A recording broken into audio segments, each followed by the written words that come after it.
예, 감사합니다. 오늘은 다시 예수님께서 환자 치유한 내용을 나눌 건데요. 특별히 만성질환자를 치유하신 예수님에 대해서 여러분들하고 말씀을 나누고자 합니다. 여기에 이제 베데스다라고 하는 연못이 나옵니다. 이 연못은 예수님 오시기 한 200년 전쯤, 약 2세기경, 100여 년 전쯤이라고 봐야 되겠네요. 100여 년 전쯤에 만들어진 것으로 추정합니다.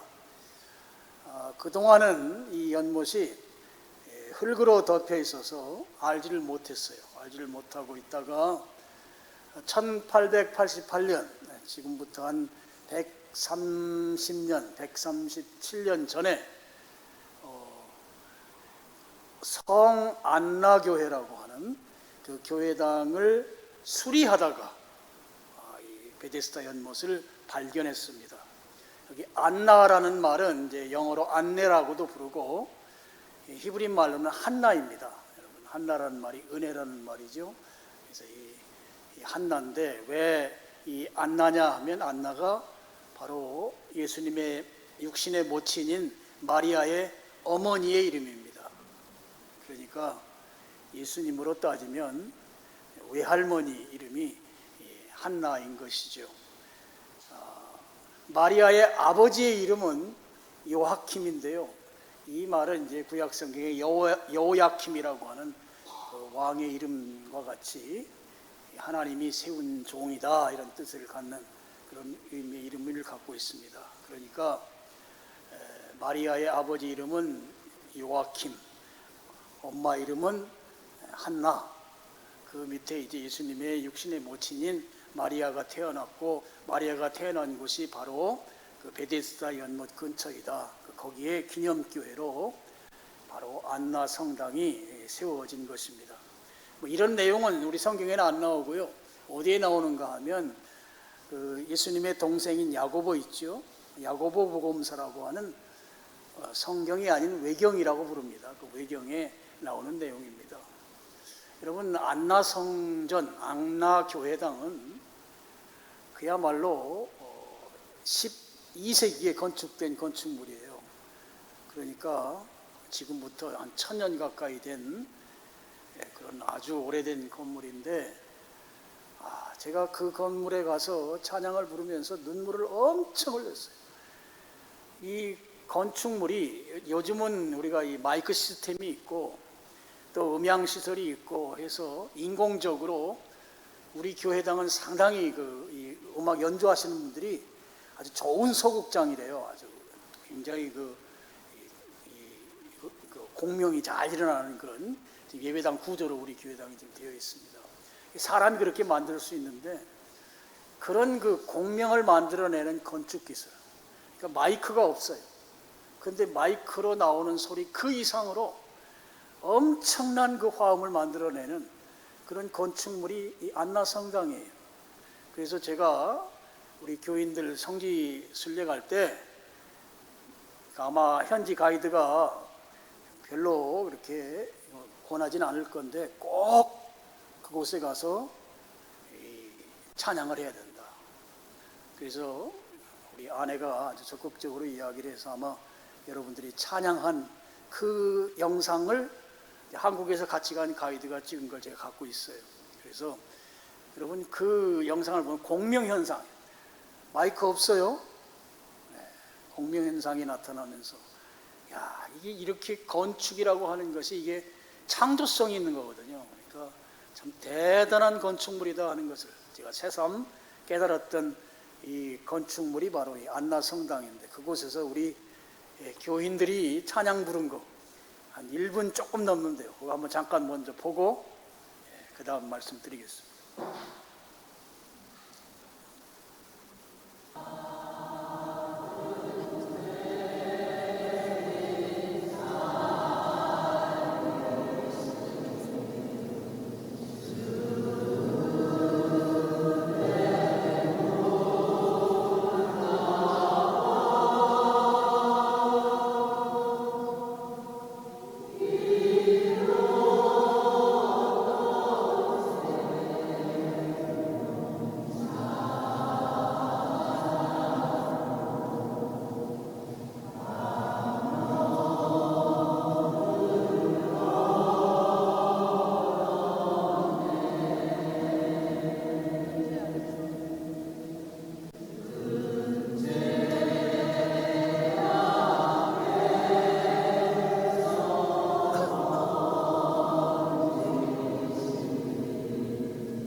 성도들 찬양하는 게 얼마나 공명현상이 일어납니까?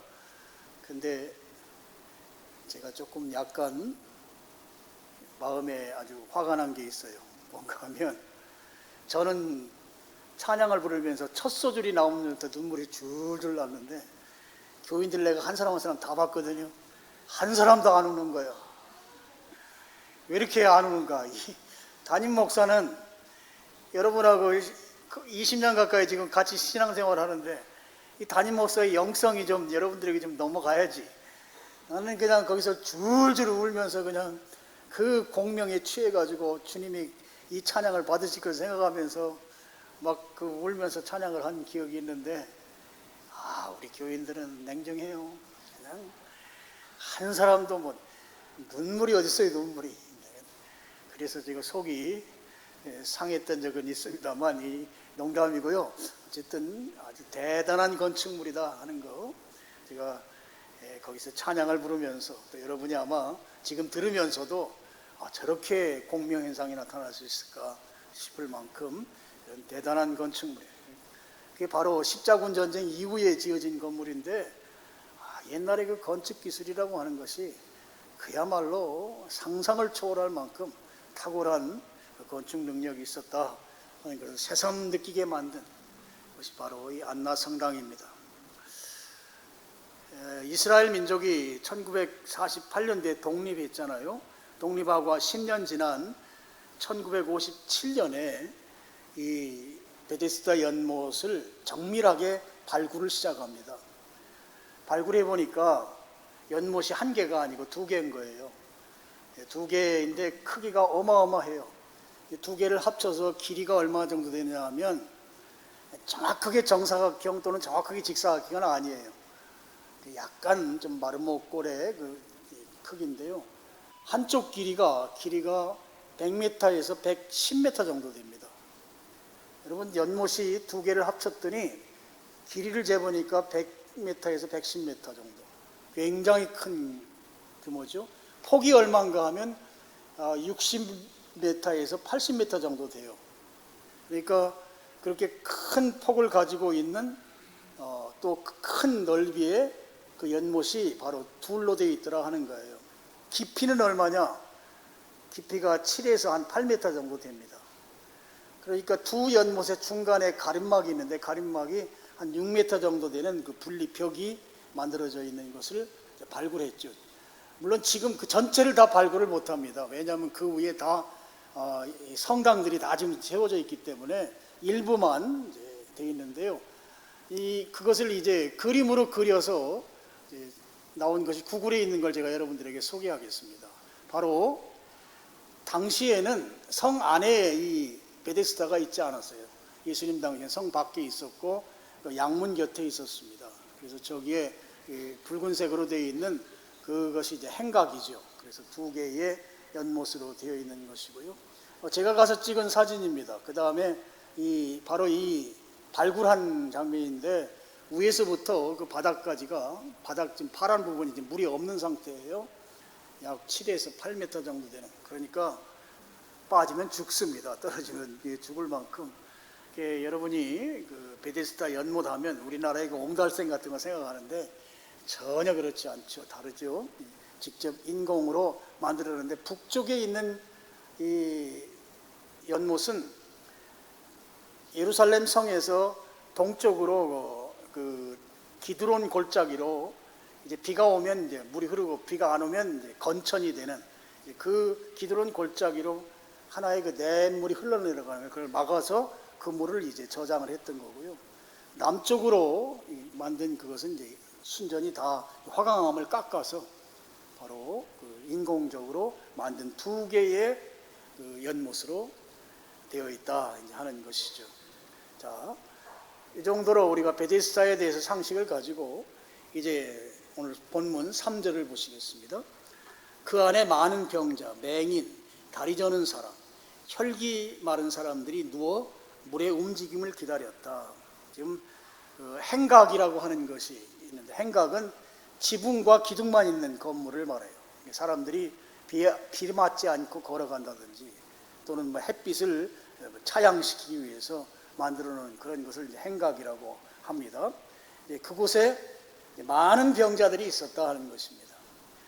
그리고 이제 왜 그 사람들이 그런 거기에 있었느냐가 4절에 나오죠. 이는 천사가 가끔 못에 내려와 물을 움직이게 하는데 움직인 후에 먼저 들어가는 자는 어떤 병에 걸렸든지 낫게 된다. 천사가 그 연못에 와서 물을 움직이는 때가 있다. 물이 움직이면 이걸 유대인들은 굉장히 신령하게 생각했어요. 그래서 바로 천사가 와서 그 물을 움직이는 것이고, 그때 가장 먼저 들어가는 사람이 어떤 병에 걸렸더라도 병이 치유된다고 하는 이 일종의 전설이죠. 이 전설을 믿고 거기에 환자들이 몰려들어서 누워 있었던 것입니다. 이 부분에 대해서 이제 독일의 유명한 요아킴 예레미야스라고 하는 신약 신학자는 이렇게 말해요. 물이 동하는 것이 있긴 있었다. 그런데 그것은 상당히 과학적인 것이다. 북쪽에 그 냇물을 막았기 때문에 북쪽에 물이 고이면 이제 남쪽하고 북쪽하고 이 물의 양의 차이가 나겠죠. 그러면 북쪽 물이 남쪽 연못으로 흘러내려올 때, 내려오면 물이 바로 이렇게 흘러내려가지 않고 물이 직각으로 떨어져서 밑에서부터 이렇게 올라오는 것처럼 보이는 그런 현상이 있었을 것이다. 그래서 그 현상을 당시의 사람들은 천사가 와서 물을 흔드는 것으로 그렇게 이야기했을 것이다 라고 설명하는 학자도 있기는 합니다만, 어쨌든 여기에 이제 우리 성경도 가로를 쳐놨잖아요. 그러니까 일종의 전설이라고 볼 수 있고, 환자들은 귀가 얇거든요. 그러니까 병이 나았다고 하는 그런 소문이 있으면 어쨌든 낫고자 하는 그 소망 때문에 몰려드는 것입니다. 거기에 이제 몰려들었는데 3절에 보면 병명을 소개하는 그 환자가 세 종류가 나와요. 자, 3절, 그 안에 많은 병자가 있었다. 병자가 많이 모였다. 그런데 거기 이제 세 명이 나옵니다. 맹인, 그 다음에 다리 저는 사람, 혈기 마른 사람. 이 혈기 마른 사람은 이제 보통 이제 중풍병자를 말합니다. 그러니까 이 사람들은 베데스다 연못에 물이 움직이더라도 도저히 먼저 들어갈 수 없는 사람들이죠. 맹인이 어떻게 먼저 들어갈 수 있겠어요? 깊이가 7m 내지 8m예요. 발 잘못 디디면 빠져 죽습니다. 그러니까 맹인 먼저 들어갈 수 없죠. 다리 저는 사람 제대로 걷질 못하지 않겠습니까? 그럼 다리 안 저는 사람이 앞서게 되겠죠. 혈기 마른 사람, 일종의 중풍병자라고 볼 수 있거든요. 중풍을 앓고 있는 사람이 어떻게 다른 사람보다 먼저 들어갈 수 있겠어요? 그러니까 여기 이 사람들은 도무지 베데스다 연못에 먼저 들어가서 자기의 병이 낫기에는 불가능한 사람들, 그 사람들의 명단을 지금 여기 3절에서 기록해 놓고 있는 것이죠. 그러면 이제 우리가 이렇게 생각할 수 있잖아요. 병도 못 낫는 사람들이 뭘 굳이 거기에 누워 있느냐, 집에 가지. 여러분, 그들이 베데스다를 떠나지 않은 이유가 이제 다른 문헌에 보면 이런 얘기들이 나와요. 그들을 위해서 자원봉사자들이 많이 있었다는 거예요. 거기에 누워 있는 사람들을 위해서 밥도 먹여주고, 또 과일도 깎아주고, 또 라면도 끓여주고. 라면 끓여줬다고요? 그렇게 자원해서 봉사하는 사람들의 그 봉사를 받고 거기 누워 있었기 때문에 집에 가지 않고 거기 있었다는 것입니다. 유대인들은 이 구제하는 것이 율법에 명령되어 있거든요. 3년에 한 번씩 11조를 해요. 그 3년에 한 번씩 하는 11조는 구제를 위한 11조입니다. 특히 60세 이상 된 여성들을 위한, 그리고 또 고아들을 위해서, 또 이런 병자들을 위해서 그 11조 한 것을 나눕니다. 바로 그것이 유대인들의 전통이기 때문에 그곳에 모인 사람들은 이 자원봉사자들에 의해서 자기들이 먹는 문제가 다 해결이 되는 것이죠. 그래서 떠나지 않았다고 하는 것이 제가 읽었던 어떤 문헌에 나와 있습니다. 그리고 이제 또 한 가지가 있어요. 동병상련입니다. 여러분, 이 성경에는 육신적인 질병이면서 동시에 하나님으로부터 심판받고 정죄받아서 지은 죄들이 있어요. 그러면 그 사람들은 육신적인 몸의 고통 플러스 이 정죄받음으로 인해서 영적으로 마음적으로 심히 곤란을 겪습니다. 그러니까 여러분이 그래 함부로 누가 어떤 병을 앓으면 저 하나님이 심판 내려가지고 하나님이 저 사람한테 저주를 내려서 저런 병 걸렸다 이런 말 함부로 하면 안 되는 거예요. 그 말을 듣는 환자는요, 내가 환자잖아요. 내가 건강하면 그 말이 아무렇게 말해도 괜찮은데 환자이기 때문에 그 말을 들으면 견딜 수 없는 거예요. 굉장히 고통스럽습니다. 이중 고통, 삼중 고통이에요.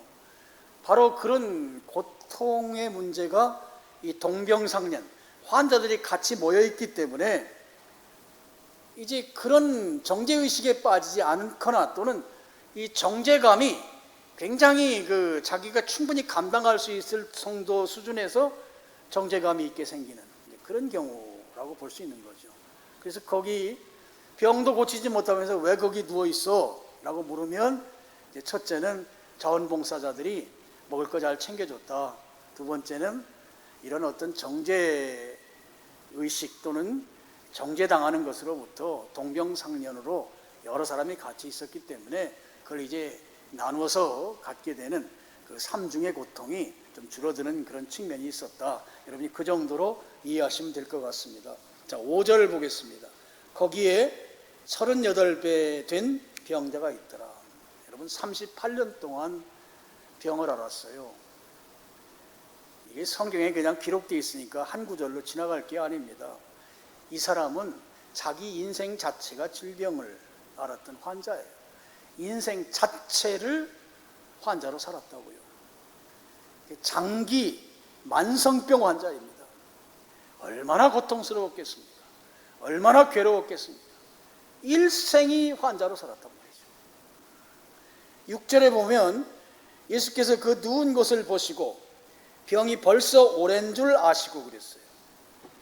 지금 38년 동안 이 환자로 살아오다 보니까 지금 예수님이 볼 때 이 사람은 병이 벌써 오랜다는 말은 아주 중한 상태가 됐다는 말입니다. 이제 그런 환자가 지금 그 베데스다 연못가에 누워 있는 것이죠.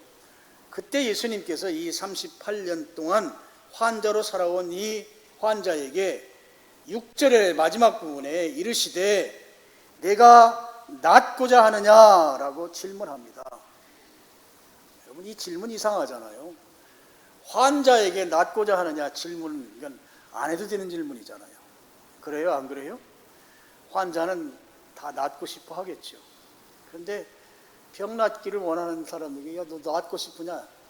여러분 여기에는 우리가 볼 때는 이 당연한 질문 같지만 두 가지 의미가 있습니다. 여러분 이 환자로 오랫동안 앓다 보면요, 낫고자 하는 의지가 사라집니다. 낫고 싶은 마음이 내 마음속에서 그 간절함이 사라진다고요. 여러분들 한번 가만히 보세요.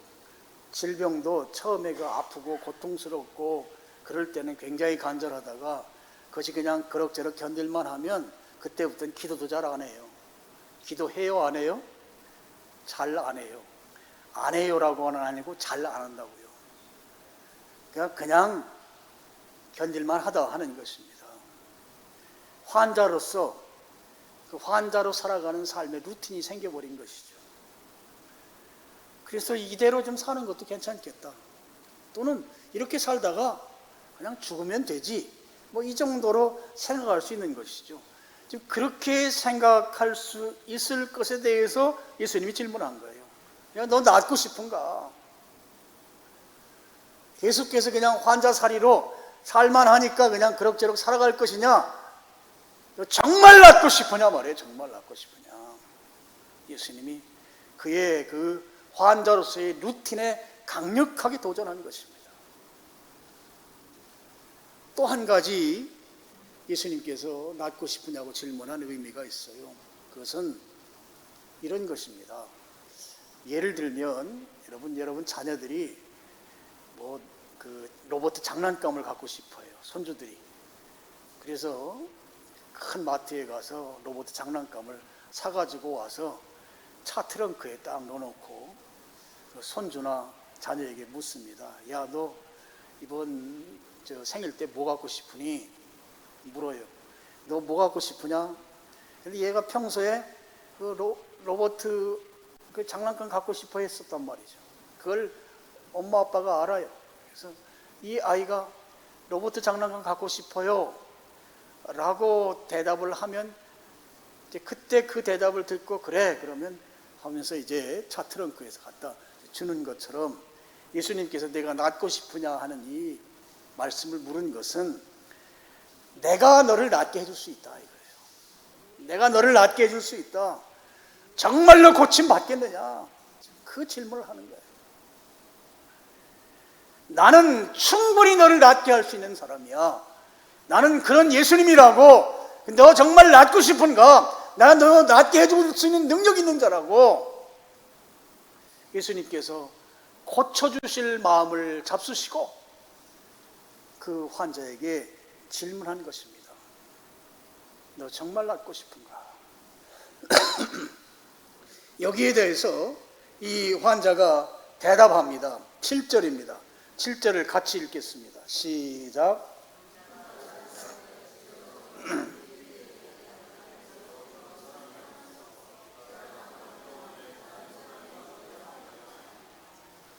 지금 예수님이 그렇게 질문했을 때 지금 이 7절 말씀은 예수님에게 부탁하는 거죠. 물이 움직일 때 먼저 들어가면 낫는데 내 힘으로는 못 들어갑니다. 당신이 좀 나 도와주세요. 그런 의미가 담겨있는 표현입니다. 지금 베데스다 연못에 물이 움직일 때 나 혼자로서는 도무지 1등 못하니까 예수님이 나 도와주셔서 1등 할 수 있게 해주세요. 그래서 낫게 해주시길 바랍니다. 여러분, 예수님이 이 38년 된 장기 질환자가 원하는 방식대로 그를 치유해 준 게 아니죠. 예수님께서 그렇게 이 환자와 몇 마디 대화를 나눈 후에 예수님의 방식으로 그를 치료해 줍니다. 8절입니다. 예수께서 이르시되 일어나 내 자리를 들고 걸어가라. 여러분, 예수님의 이 환자를 향해서 강력한 말씀의 능력과 권세를 가지고 명령한 것입니다. 명령했더니 9절에 그 사람이 곧 나아서 자리를 들고 걸어가니라. 예수님의 능력의 말씀이 그에게 선포되었을 때 이 능력의 말씀이 권세가 있어서 그 환자를 일어나게 하고 자기 자리를 들고 걸어가도록 그렇게 만들으셨다 하는 것입니다. 기존의 방법이 아니고 예수님의 방법으로 하신 것이죠. 여러분, 이 환자가 고침받아야 될 근거, 예수님께서 고쳐주셔야 될 근거가 무엇일까? 여러분, 고쳐주어야 될 근거가 아무것도 없어요. 그런데 예수님께서 이 환자를 불쌍히 여기시고 고쳐주셨어요. 그러니까 여러분, 예수님으로부터 고침받은 근거에 확실한 한 가지가 있는데요. 그게 무엇인가 하면 100% 은혜라고 하는 것입니다. 은혜란 말은 거저 주신다는 거예요. 공짜로 주는 거예요. 따져서 계산해서 주는 게 아니에요. 그냥 주는 게 은혜예요. 낫고자 하는 소망은 있었어요, 이 사람에게. 그런데 예수님이 고쳐주셔야 할 근거는 이 사람에게서 아무것도 찾을 게 없어요. 그런데 하나님께서, 예수님께서 그를 고쳐주셨단 말이에요. 이것이 바로 은혜라는 것입니다. 은혜. 13절을 한번 보세요. 13절. 고침을 받은 사람은 그는 예수님이죠. 예수님이 누구인지 알지 못했다. 자기를 고쳐준 분이 예수님인지조차도 알지 못했어요. 고침받기 전에 예수님하고 한두 마디 대화를 나눴을 뿐이죠. 아무것도 예수님에 대해서 아는 게 없어요, 이 사람에게. 그러니 이 사람에게 무슨 믿음이 있습니까? 믿음도 없어요. 그래서 제가 성경을 연구하면서 이 5장에 나오는 이 38년 된 병자 이야기는 정말 하나님이 우리를 너무너무 사랑하는 그 사랑을 기록한 것이다. 이 내용을 다 걷어내도 우리는 주님을 믿을 건데, 근데 우리에게 어떤 근거도 요구하지 않고 100% 은혜로 주신다고 하는 이 사실을 성경에 기록해 놓고 우리를 너무너무 사랑한다고 하는 이 사실을 이 말씀을 통해서 오늘 우리에게 선포하고 계시다 하는 거예요. 어떤 치료받아야 될 근거가 아무것도 없어요. 그런데 예수님께서 은혜로 이 환자를 고쳐주신 것입니다. 믿음도 없다고요. 자기를 고쳐준 분이 누군지도 몰랐어요. 그런데 고침받았다고요. 그러니 은혜 아니에요, 은혜. 주님이 우리를 얼마나 사랑하는가. 주님이 나를 얼마나 사랑하는가. 이 주님을 믿으시길 축원합니다. 이 주님을 정말 믿으시길 축원합니다. 예수님께서 이 환자가 일생을 이 병으로 앓고 이제 38년 되니까 일어나 앉지도 못할 만큼 심각한 상황이 됐을 때 예수님이 그를 직접 찾아와 주셨어요. 내가 예수님께 갈 수 없으니 예수님이 찾아오셨다고. 예수님이 직접 이 환자에게 찾아오셨다고요. 이것을 은혜라고 하는 거예요. 은혜는 조건이 없습니다.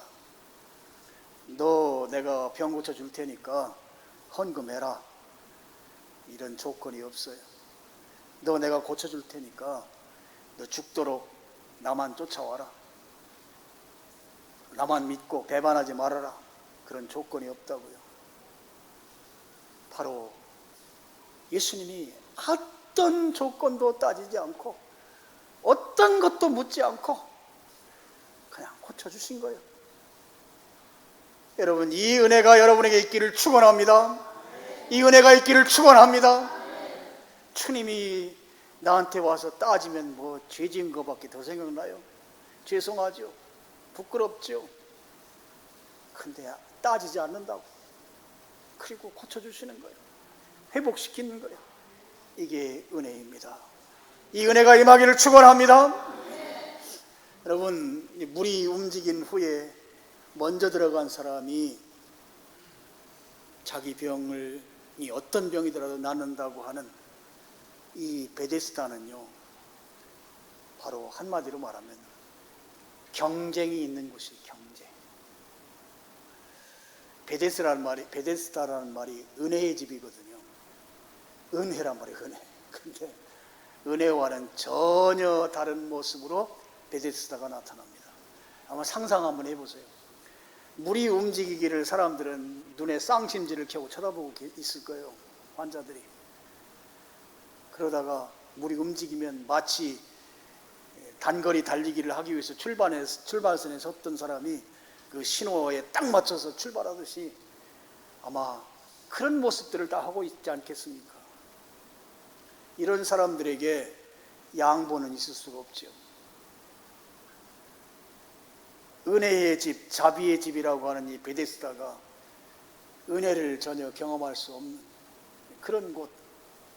그래서 베데스다는 치열한 생존 경쟁이 있는 곳입니다.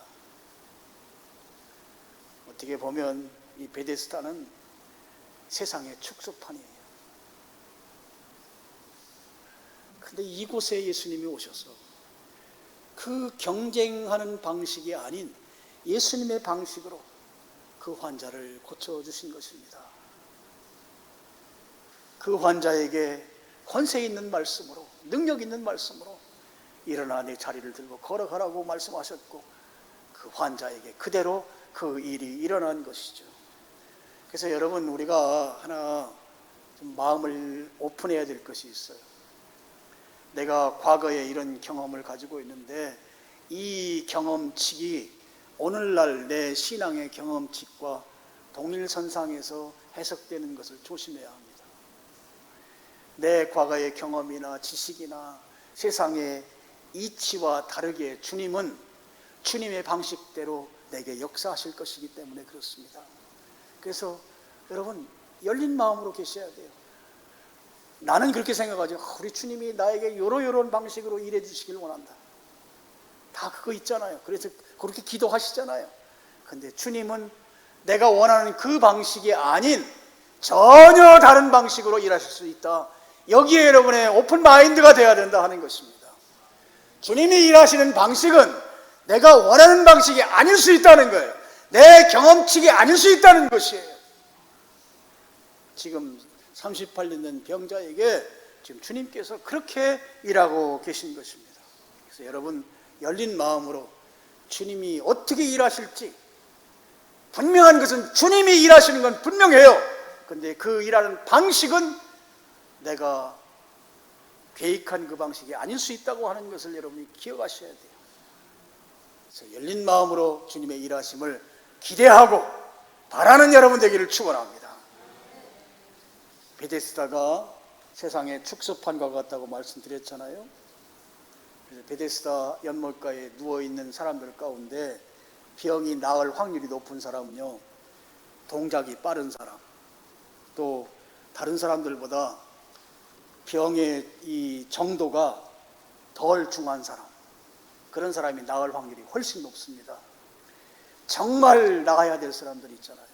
정말 치료가 필요한 사람, 여기 3절에 나오는 대로 맹이라든지 다리 저른 사람이라든지 혈기 마른 사람들, 이런 사람들은 치료의 혜택을 받지 못하는 거예요. 치료가 절실한데 치료를 받지 못하는 것이 베데스다인 것입니다.